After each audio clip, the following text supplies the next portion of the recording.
Should the Baltimore Ravens trade up in the 2022 NFL Draft? We talk about that and more next year on Locked On Ravens. You are Locked On Ravens, your daily Baltimore Ravens podcast, part of the Locked On Podcast Network, your team every day.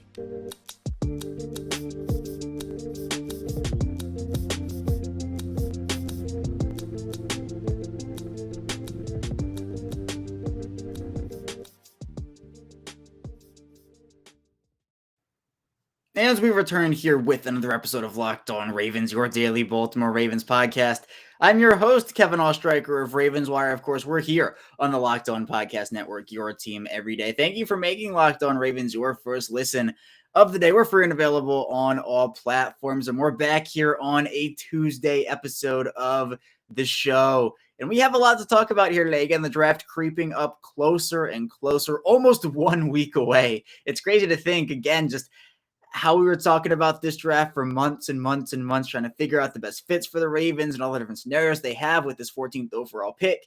And now we're almost going to know what they do with the pick, who they draft, et cetera, et cetera. It's really exciting and a lot of exciting things to talk about today. In the first segment, we're going to get into some Ravens news, notes, and quotes because the Ravens made some moves. They made some moves yesterday, cut, and some guys that re-signed their exclusive rights tender. So we'll talk about who those players were in the first segment, and also kind of get into Eric DeCosta's draft history, a brief amount there.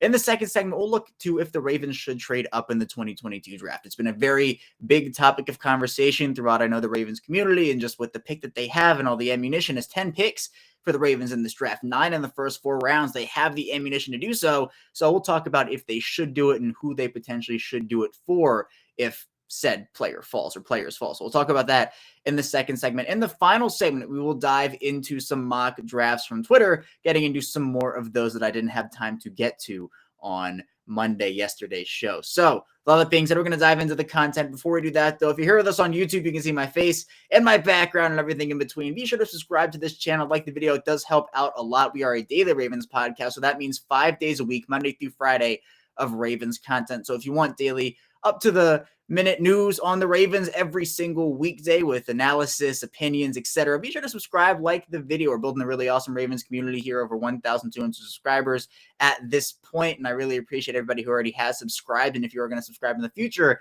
I thank you as well. Also, in audio form, it's the same show in audio and video form. Thank you to everybody who is following along in audio form, whether it's on your drive to work or wherever you're listening, whether it's Apple Podcasts, Google Podcasts, Spotify, etc. We're free and available on all podcasting platforms. So thank you for following along there. Also, be sure to follow me on Twitter at KOstriker34 for Ravens news, analysis, updates, etc., and the Locked On Ravens account at Locked On Ravens. So let's dive into the content here now, starting off with the Ravens making some moves, and I think a move that many people had been anticipating for a while, myself included, and that is the release of wide receiver Miles Boykin. The Ravens moving on from Boykin on Monday. It saves the team around $2.5 million in cap space. And we had talked about this on the show before with just me talking about it, guests talking about it, and I've gone on multiple platforms and said it as well. It seemed like after everything that had happened in the offseason, the Ravens were going to have to create some cap space somewhere.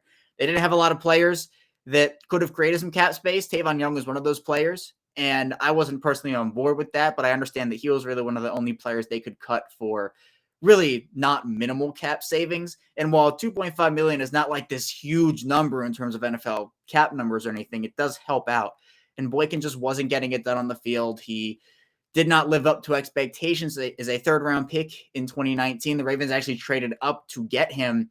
There were a lot of questions as to how Boykin profiled in this league, whether it was as a tight end, whether it was as a big-bodied wide receiver. Did have some really nice moments. I'm not saying he was a total, complete, just non-factor out there always, but he was a non-factor more often than he should have been in most circles. And that's really where I think the undoing was, where other guys just started deserving playing time over him, such as Devin Duvernay, James Prochet, even Tylan Wallace, I think, deserves some run there. Boykin just he had his chances. It never seemed like him and Lamar Jackson were on the same page. One very underrated moment, and who knows how big this actually was. But what I took out of it was that it didn't feel like Lamar Jackson and Miles Boykin were on the same page on or off the field, because Lamar Jackson was talking about his wide receivers. And I think I might be wrong. I'm trying to remember because it was a little bit ago, but he tagged his wide receivers in a tweet, I believe it was, or there was something where he like mentioned his wide receivers and Miles Boykin wasn't in there. And Lamar Jackson was asked, I think he was like, why didn't you talk about Miles Boykin or tag Miles Boykin or something? And he goes, I didn't know Miles had a Twitter, et cetera, et cetera. And I'm like, that's not the best thing if you don't know your teammate has a Twitter. What's the deal there? And again, it probably wasn't anything big. Like it was something probably minimal, but it's kind of just like on the field, we saw the miscommunications and maybe that did translate a bit to off the field, but we'll never know that. Maybe it wasn't the case. I'm not saying it was, just pure speculation, nothing serious, but I think people expected a lot more out of a big-bodied receiver who was so fast on the field. And it just seemed like he never really put it all together. It seemed like whether he didn't grasp the playbook or it was too complicated or whatever it was, he just wasn't a player that the Ravens could rely on in big situations, couldn't be out on the field in big situations, was known more for his blocking and special teams ability as a wide receiver, which like is great, right? That's awesome that you can do that as a wide receiver, but also you have to put it together pass catching if you're a wide receiver. That is the main responsibility of a wide receiver for the most part, right? So it didn't come together for him. It's unfortunate his time in Baltimore had to come to an end that way. I would much rather have seen Boykin succeed and have success on this team, but it just didn't happen. This was the right decision for the Ravens to make.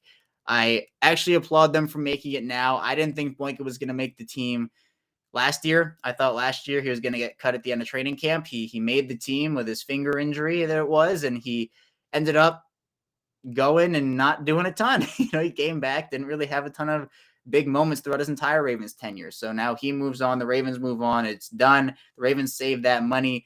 I assume Ben Powers could be next, depending on how the Ravens feel at their guard situation. The Ravens didn't need Boykin as much anymore either because the wide receiver room is so deep. I feel the same way about their guard position. It is a deeper position on their roster in terms of young guys such as Ben Cleveland and Terry Phillips, who I profile as a guard at this point. But we'll see. The Ravens still need to clear up some cap space, so we'll see what the Ravens do there. But Miles Boykin no longer a member of the team, but 4 players will be returning to the team, and it really seemed like this was a no-brainer, right? The Ravens signed 4 exclusive rights free agents in quarterback Tyler Huntley, center Tristan Colon, linebacker Kristen Welch, and long snapper Nick Moore. Yeah, these guys I don't think are going anywhere. Those guys signed their exclusive rights free agent tender, and they will all be returning to the Ravens. So good to see those 4 guys back. They all had some moments, of course, over the course of their NFL careers. Huntley being the big one there, stepping in for Lamar Jackson, but Nick Moore, I think, stepping in from Working Cox did a good job. Kristen Welch has shown some special teams ability, and Tristan Colon showing he can be a very viable backup / maybe even starting center. Who knows? So good for those guys for coming back. I'm glad they're returning to Baltimore, but also the release of Miles Boykin kind of made me think a little bit and kind of provoked my thoughts, I would say, about the drafts that Eric DeCosta has had, because I think overall he has been very solid over the last 2 years, but 2019, his first draft, you look back on it now, hopefully it can improve, but the early returns have not been very promising outside of Marquise Brown. So I just want to quickly read through these 3 drafts and kind of analyze them a tiny bit. And this is something I want to expand on in great detail on a future episode, but I just thought, I was thinking about it ever since the news of Boykin dropped, and I'm like, I want to talk about this a little bit. So we'll expand on this in a later episode, but just for now in this segment. So the Ravens in 2019 drafted Marquise Brown with the wide receiver at the 25th pick, Jalen Ferguson defensive end at pick 85, Miles Boykin 93, wide receiver, Justice Hill running back 113 in round 4, Ben Powers 123 in round 4, Amon Marshall 127 in round 4, Dalen Mack 160 in round 5, and Trace McSorley 197 in round 6. So yeah, it's the Marquise Brown show here. Jalen Ferguson hasn't done a ton. Miles Boykin is now cut. Justice Hill hasn't done a ton. Ben Powers had some solid play, but hasn't done a ton. Amon Marshall's barely played. Dalen Mack was cut, and Trace McSorley was claimed off of waivers, or off the practice squad, So there's not a lot of production here, unfortunately. There were a lot of high hopes for players like Ferguson and Boykin to really put their tools together at the NFL level. And, Jalen Ferguson broke Terrell Suggs' FBS sack record. That was a player I was very excited about.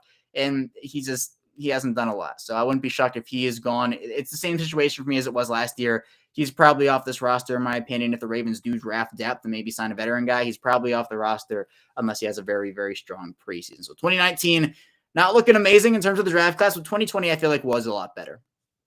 Patrick Patrick Queen, round 1 at pick 28. J.K. Dobbins at number 55, the running back. Just Madubuike, 71, defensive tackle. Devin Duvernay, 92, wide receiver. Malik Harrison, 98, linebacker. Tyree Phillips, 106, tackle. Ben Bredesen, 143, guard. Roger Washington, 170, defensive tackle. James Prochet, 201, wide receiver. And Geno Stone, 219, safety. So, yeah, this is a much better draft. Queen, Dobbins, Madubuike, Duvernay, Harrison, Phillips. I mean, Bredesen is now gone, but Washington, Prochet, and now Stone coming back. He was cut, but then came back. So this is a good draft. Queen has had some ups and downs, but he has been a solid player overall, and I think can be a very good player for them for years to come. Dobbins obviously had the injury, so hopefully he'll be able to bounce back from that. Madubuike has been, I don't want to call him a disappointment, but I was expecting more from him in a year or two. But Devin Duvernay, ton of potential. I mean, a Pro Bowl guy as a punt returner. That's something that's great for him. Tyree Phillips has shown some very solid play at guard. He is not a tackle. He is not a tackle. Let me just say that. He is, again, not a tackle. So just getting that out of the way.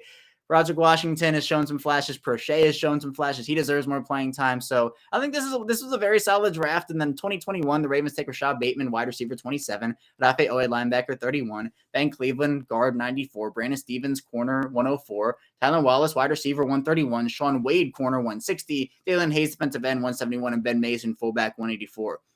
We're throwing the Ben Mason pick away. It didn't happen. It didn't happen. No, it did happen, and we have to talk about it. It was not a great pick.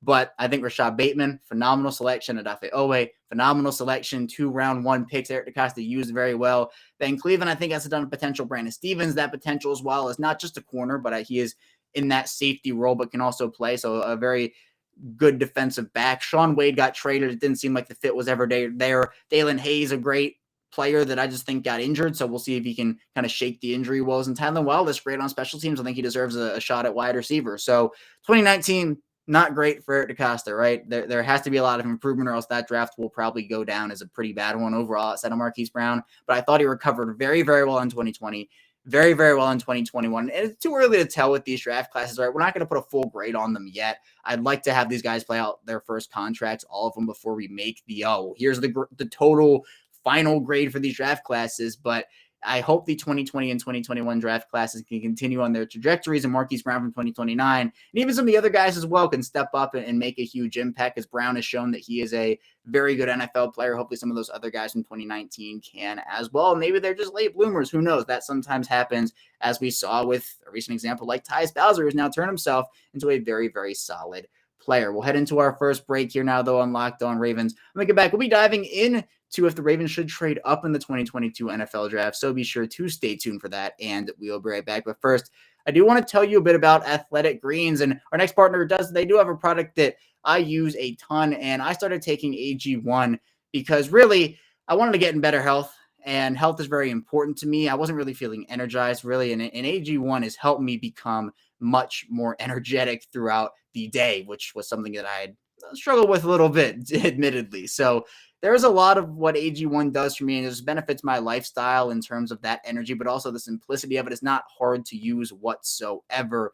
And AG1, it's lifestyle friendly, so whether you eat vegan, dairy-free, gluten-free, it does fit into all of those lifestyles, and it does support better sleep quality and recovery, and it supports mental clarity and alertness. Is one of the things that is the best thing about Athletic Greens. It uses the best of the best products based on the latest science with constant product iterations and third-party testing. So what's actually in AG1? There's a lot, but there are plenty of great things for you in it. 75 high-quality vitamins, minerals, and whole food source superfoods, probiotics, and adaptogens to help you start your day right. Right now, it's time to reclaim your health and arm your immune system with a convenient daily nutrition. It's just 1 scoop in a cup of water every day. That's it. No need for a million different pills and supplements to look out for your health.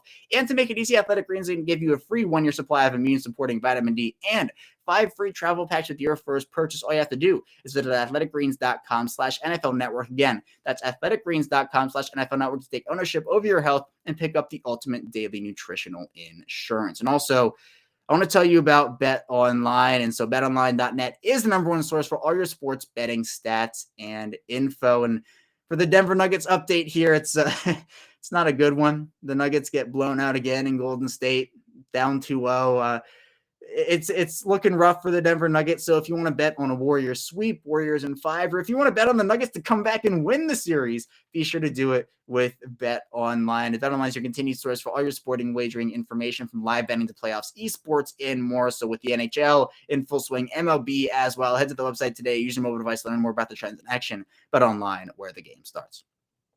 We're back here, our second segment of Locked On Ravens. Kevin Oestreicher, your host, still here with you again. Thank you for making Locked On Ravens your first listen of the day. I really do appreciate it. But we have a ton of special content starting on Thursday, April 28th for the NFL Draft. Tune into the Locked On NFL Draft's live coverage of the 2022 NFL Draft with all 3 days of real-time analysis from our extensive lineup of experts and insiders. And so there's a lot to look forward to. You can look at the Locked On NFL Draft live show on the Locked On NFL Draft YouTube page and the Odyssey NFL Mock Draft on the Odyssey and Locked On NFL podcast feeds. And when is it? It starts on Thursday, April 28th at 7 p.m. Eastern Time, and April 29th at 6:30 p.m. Eastern Time, and April 30th at 11:30 a.m. Eastern Time. All 3 days of the draft covered for Locked On NFL Draft Live. And the Odyssey NFL Mock Draft started yesterday and moves until April 22nd, and then the final day is on April 25th. So, with all that being said, now we're going to dive into a big question that I think a lot of Ravens fans have, and it's even a question I have. A lot of people have this question surrounding Baltimore, which is what will they do with that 14th overall pick? And so one of the things they could potentially do is trade up in the 2022 draft. And this is a situation where, again, we haven't really seen this a ton from the Ravens, where they have the 14th overall selection, a pick in the top 15, usually because of how consistent they have been in terms of making the playoffs and being competitive. We're seeing them pick in the 20s, like early 20s, mid 20s, late 20s, even early 30s at some points, right, in the first round. But having this top 15 pick, it depends on what the situation is, right? It depends on the player, depends on the price, depends on the team, who you're moving ahead of, right? There are so many things that go in to a trade up at the NFL draft. And when looking at the actual JJ chart, or the draft chart that teams use and that people use to kind of value picks, the trade value chart for 2022, it goes in the Ravens' favor a little bit more than it did last draft season for the Ravens. So each pick is assigned a value, starting with the Jacksonville Jaguars pick in number 1, which is 3,000 points. Then obviously from there it goes down, right? Every pick is not worth the same. So Detroit's number 2 at 2,600, followed by Houston 2,200. Then 4th is the Jets at 1,800. So it goes down by increments. And so the Ravens pick at 14 is worth 1,100 points. So the Ravens in total have it's about 2,117 points of draft capital, all things considered, with their 10 selections overall. So they can move that around and they can get value back. And this is what people use to value trades for both teams, which is, does the draft point chart line up for both teams? Is it right in that wheelhouse? So trading up to a pick, let's take 7, which is the Giants' first round selection. The 7th pick is worth 1,500 points. So with Baltimore's 14th pick, which is 1,100 points, you look at the JJ chart, that's not enough, right? Obviously, the Giants aren't just going to trade 7 for 14. That's not smart for them. So what do you do there? 45 is worth 450 points. So you do some quick math. That's about 1,550 points if you combine 14 and 45 together. That gives enough for the Ravens to move up. Actually, it's a better trade for the Giants for them to move up and take the 7th pick and maybe take a Thibodeau if he falls, or a Stingley if he's there, right? You have those options if you're the Ravens to trade up there. If you combine the 76th pick, that's another 210 points, putting it at about 1,760. Again, quick math, but you're looking at that. That puts you up around the 5th overall pick. You can actually get to the Giants' 5th overall pick at 1,700, with the Ravens 1,760 there. Now, are the Ravens going to trade their top 3 picks for the 5th pick to move up 9 spots? It'd be unlikely, in my opinion. Maybe they would. I personally wouldn't do that. I have a hard time trading the 2nd round picks. I'm of the same mindset of Eric DeCosta, especially in this draft in particular, which is, again, it's a draft where a lot of people who are going to enter the draft last year didn't because of COVID. They wanted to have that extra season. And I think that because of the draft class is so deep, the 2nd round, like the middle to the end of the 1st round, all the way to like the 3rd-ish round, there are going to be some prospects who actually throughout the entire draft, there are going to be some prospects that should have gone like a round earlier, 2 rounds earlier, right? So I don't want to personally, if there's a superstar that's falling to like 9 or 7. That's a move I think you make if you're the Ravens, where you can maybe package a future third round pick along with 14 and 76 or something like that to move up to 7 to take a player like Stingley or Thibodeau or whoever is valued there, Sauce Gardner, etc. But trading 14, 45, and 76, that means the Ravens would pick at 5 and then pick at 110 next. That's a long time to wait. We saw during the 2019 draft where players like Eric McCoy went off the board, and Eric DeCosta said it was kind of hard to not have a second round pick because guys were just flying off the board. We saw it, what was it, last year too, right? Yeah, last year when the Ravens didn't have a second round pick. And guys flew off the board. Jeremiah Owusu-Koramoah, Creed Humphrey, right? All these players who the Ravens had that pick, right? They would have been right there to select them, and then they just didn't have it. So especially in this draft, I feel like a second round pick is very valuable. So unless there is a pure like, oh, hey, Aiden Hutchinson is falling to 7, right? Or falling to 5. That's something that I would work with. I really, the only guy I'd trade that second round pick for is Ike Ekwonu. And Thibodeau too. Like Thibodeau, someone I would trade that for. He is also a star, someone who I think is somehow like not getting enough love. I don't know how he's not getting enough love, but he is. So there are a lot of areas where the Ravens could trade up from 14. But the other key thing here of what is a trade up is that's any round. Any round you can trade up, and that means trading back into the first. If the Ravens see a guy available at 28, so Green Bay's pick at 28, let's say 660, Baltimore's pick is 450 in the second round. We talked about that, 45. If the Ravens want to trade 45 and 76 for 28, to me, that counts as an early second round pick where you're still getting two guys, whether it is a player like David Ojabo who can't play right away, it seems like, or two contributors. If you have 2 picks in the first 45 picks, I am content with that. Or if you want to trade back in the second round and have 2 picks in like the first 2 rounds, that's fine. But I feel like that is very important in this draft to have. So I am all for the Ravens trading up. The 14th pick gives them options. If a star falls, they should absolutely make that move. This team has stars. It needs more stars. Every team needs more stars, right? And there are plenty of stars in the top half of this draft where if one guy falls for some reason and the Ravens are sitting right there at 14, which, I mean, look, if you look to the 27th pick, which is what Baltimore had last year compared to the 14th pick, the 14th pick, as we've talked about, is 1,100 points. The 27th pick is 680.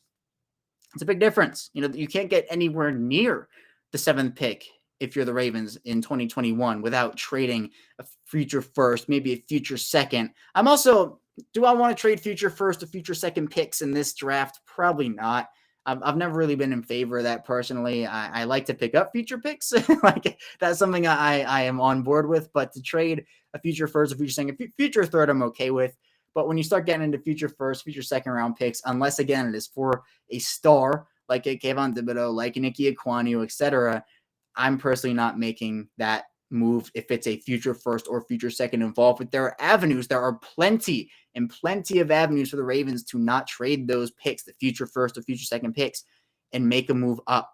You can make it work with the picks that you have right now. I feel like that is what the Ravens should do if there is a star available. If the board isn't falling the way they like, they don't like the prospects available early, they want to wait to 14, that's fine too. But I feel like, you know, if there is a Thibodeau who falls, that's a move that they should make because he would be an amazing player in this defense. And that's something that I feel like the Ravens could do. They could also look to trade up in the second round, like moving up to 39 or 36. The Giants pick at 36 has 540 points. So if you want to maybe move 45 and 110 for 36 or something, they can maybe make that work depending on if the Giants want to take a little less value for their pick. Maybe they do, maybe they don't. Maybe the Ravens throw in like 139 or 141 as well. But Ravens, again, plenty of opportunities to trade up in this one in multiple different rounds. I feel like we might see one. I think we might see one, whether it is from the 14th pick up or just a trade up in general. Eric DeCosta has liked to partner trade ups with trade down, so there might be one and then the other, or another than one. So we'll see what happens there. But I am on team trade up for the Ravens.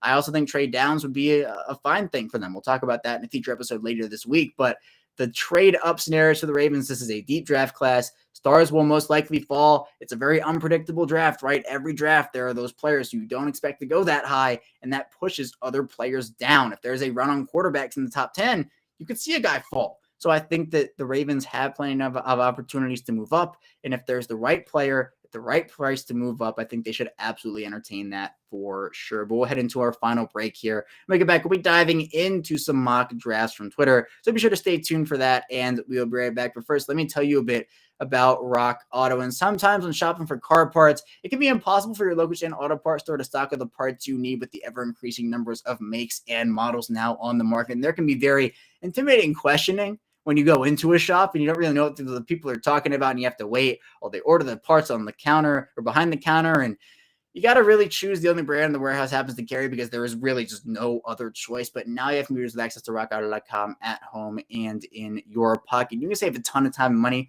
when using Rock Auto, and that's very important to me when shopping for car parts. And it's a family business, Rock Auto is. So they've been serving do-it-yourselfers for over 20 years, and the price is super, super low for every customer. So be sure to go explore their easy-to-use website today. Find the solution to your auto parts needs. Go to rockauto.com right now. Show the parts available for your car or truck right locked on there. How'd you hear about us by, so they know we sent you. Amazing selection, reliably low prices. All the parts your car will ever need. rockauto.com.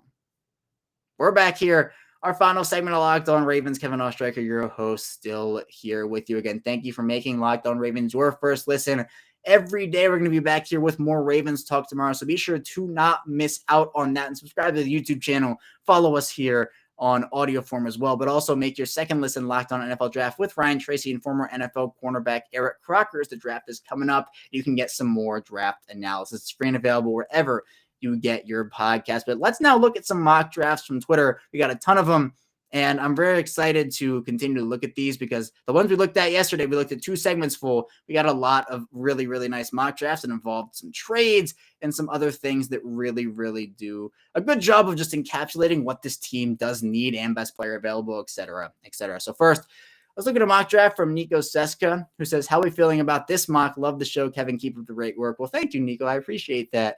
And Nico's mock draft here has the Ravens taking Jermaine Johnson, the edge, at pick number 14 for Florida State. George Pickens, Georgia wide receiver at 45. Cole Strange, Chattanooga guard / center at 76. Zion McCollum, cornerback from Sam Houston at 100. JoJo Doman, Nebraska linebacker at 110. Zach Tom, Wake Forest tackle at 119. Mario Goodrich, Clemson corner at 128. Chika Conquo, Maryland tight end at 139. Kyron Williams, Notre Dame running back at 141. And Noah Ellis, defensive lineman from Idaho at 196. Those first 4 picks, I'm loving them. I'm loving those first 4 picks. And each one addresses a need. Edge at 14, wide receiver at 45, offensive line / primarily center, in my opinion, at 76, and corner at 100. All prospects I love. I think Pickens screams Raven to me. I know he screams Raven to a lot of other people as well, but I think this is a really good top 4 in this mock draft. But then the tackle gets taken at 119. I think that's fine for sure. I think, in that area, like the 110, 119 range is probably the lowest I would go to take a tackle, just because we really do not know about Ronnie Stanley and what that injury is. So I like that Nico got the tackle. Then another corner, tight end, running back, a defensive lineman. Yeah, I think this is a really, really solid mock draft. Addresses need, but also gets some really great prospects at best player available, where you don't have to force a corner in the second round if there's a player like Pickens who you like more, because there are other options like McCollum. So a very good mock draft here from Nico. And next, we're going to take a look at a mock draft from Jesse, who says drafting a day 1 starter in the first is a F grade. And so Jesse drafts Zion Johnson, the guard from Boston College, offensive lineman from Boston College, at number 14. At 45, Nick Bonito, the edge, is the selection. Then there's a trade. The Ravens trade 76 to the Kansas City Chiefs for 94, 135, and a round 4 in 2023. In 94, the Ravens take Zion McCollum, Sam Houston State corner. 100, the Ravens take Brian Robinson Jr., Alabama running back. Then the Ravens trade 110 and 196 for 106 and a 7 in 2023, where they take Zach Tom, the Wake Forest tackle. Matthew Butler, Tennessee defensive lineman, is the pick at 119. Jalen Weidermeyer, the Texas A&M tight end, is at 128. Micah McFadden, Indiana linebackers, at 135. Cordell Flott, LSU corners, at 139. And Amari Barno, Virginia Tech edges, at 141. So, yeah, Zion Johnson, I think at 14 is maybe a bit of a reach. But at the same time, again, as I've talked about with trade back scenarios before, you never know if a team is going to value a guy higher than you. I mean, these teams keep it so close to the vest, where if the Ravens say, hey, we want Zion Johnson, but we can take him at 22 and still be fine, and then a team at 18 or 19 trades up, or the team that has that pick likes him enough, they'll take him, and then you don't get Zion Johnson anymore. So, again, is Zion Johnson the best value pick at 14? Maybe not, right? I think he's probably more of a late first round guy to me, in my opinion, but I understand why Jesse made the pick, for example. So I wouldn't say it's an F pick,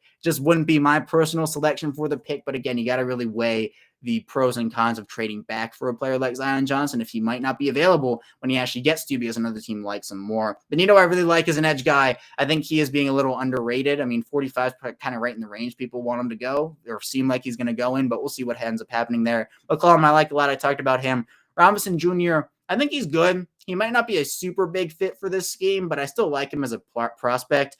Zach Tom, good tackle depth. Matthew Butler, we've talked about. Weidemeyer, we've talked about too. Barno, I really, really like. Barno's underrated in my opinion. He could be somebody who goes in like the 4th round for some weird reason. He screams like Giant to me. He seems like he's going to be a Giant. I don't know. Weird, like, side note, I guess.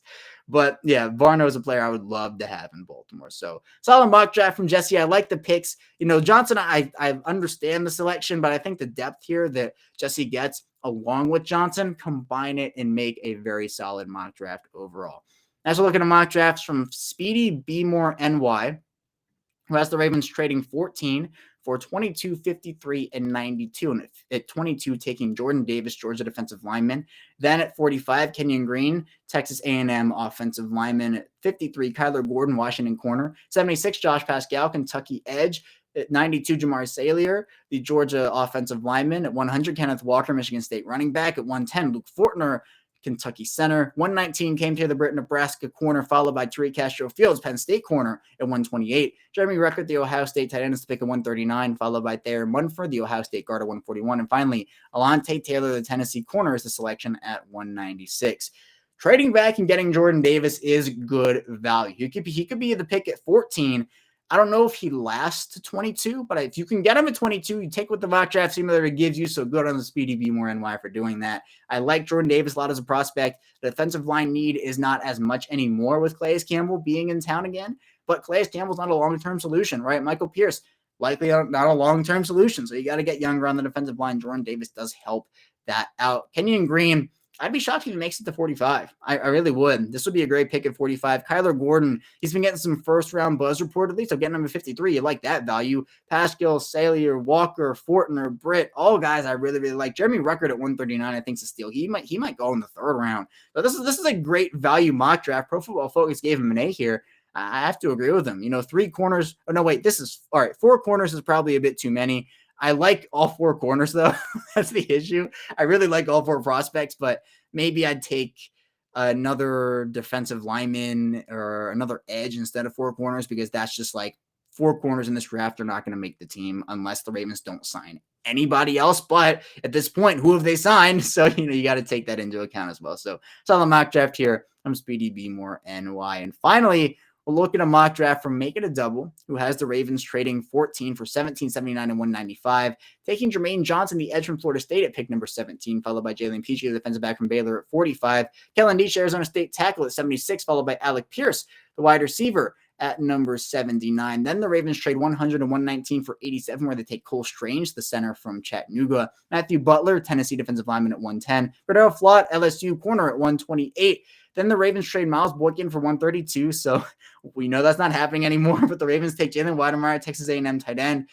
And then the Ravens take Matt Waletzko, North Dakota tackle, at number 139. Rashad White, Arizona State running back, at 141. Brad Hawkins, safety from Michigan, at 195. And Alex Wright, UAB edge, at 196. So yeah, the Ravens obviously not trading Miles Boykin to the Packers because he got cut. But this was obviously submitted before that happened. So we'll just say the Ravens trade like a future 7th or something, or a future 4th for 132. I like Jermaine Johnson at 17. I don't think he's going to make it to 14. I would love for him to make it to 14. That's the pick, in my opinion, if he's there. If he makes it to 17, I'm doing backflips. Jalen Peachey is getting very, very underrated. I feel like he might be a first-round prospect, in my opinion, and a lot of other people's opinions too. Diesch and Pierce and Strange, very solid offensive pieces back-to-back there from 76 to 87. Matthew Butler, we've talked about, I like a lot. Cordell Flott, a very solid corner prospect that's doubling down on corner, which I agree with. You double down on edge here with 17 and 196. Safety, not a huge need in my opinion, but if the Ravens like the prospect there, they could get him. 2 tackles, which I feel like is fine. 3 offensive linemen altogether, which I feel like is, again, right in that sweet spot for me. Rashad White, I like a lot as a running back prospect. So tons of great talent here by making a double, trading back for a very high-end prospect and getting other depth all around the rest of the draft. So good draft there by making a double. That's all I have here today, though, on Locked On Ravens. Thank you so much for tuning in. I'm going to get back to tomorrow. We'll be diving into more Ravens talk, so be sure to stay tuned for that, and I will see you tomorrow.